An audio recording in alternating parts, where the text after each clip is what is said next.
तोरा लिहाओ पुलखा लिहाओ नग बेसरे उधार किसम किसम के तोर बर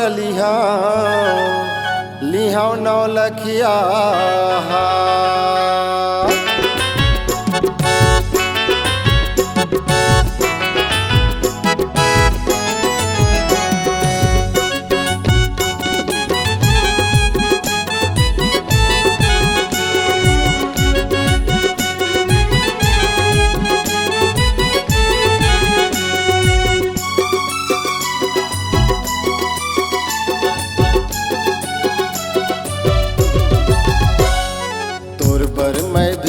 फूल गजरा तोर बर मैं भेजे फूल गजरा ओ गोरी मोला काबर कर झगड़ा। तोर बर मैं भेजे फूल गजरा ओ गोरी मोला काबर कर झगड़ा।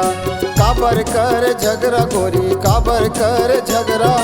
काबर कर झगड़ा गोरी काबर कर झगड़ा। अच्छा तोर गुठ सबो के सब बदरा सबो के सब बदरा ए तोरा तै तो हाउस रे मिठ लबरा।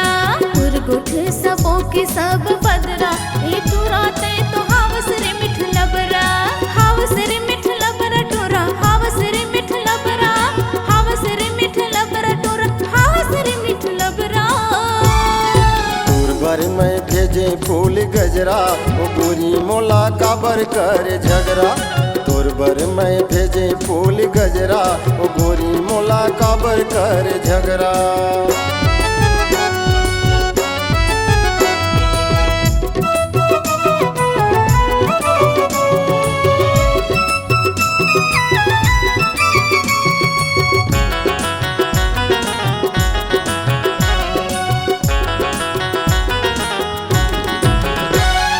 सोना के बाला लिहाओ चांदी के मुंदरी सिल्कन के साड़ी लिहाओ मलमल के चुनरी।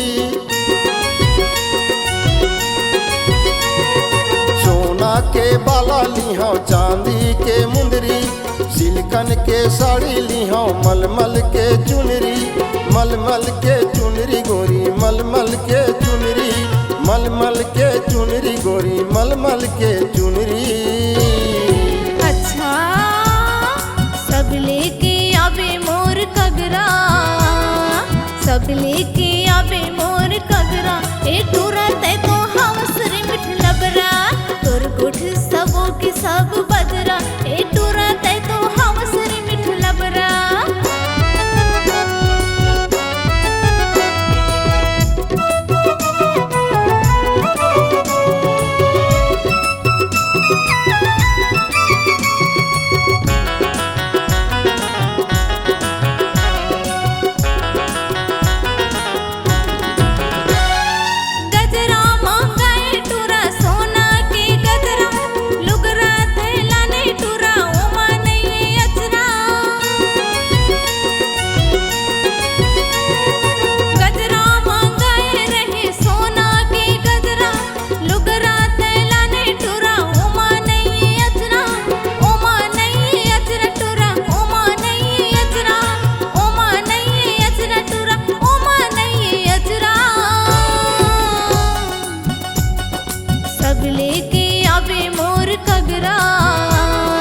सब लेके आवे मोर कगरा ए तोरा तै तो हाउस रे मिठ लबरा। तोर गुठ सबो के सब बदरा ए तोरा तै तो हाउस रे मिठ लबरा।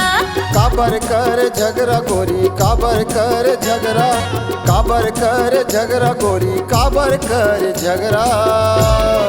तोर गुठ सबो के सब बदरा ए तोरा तै तो हाउस रे मिठ लबरा।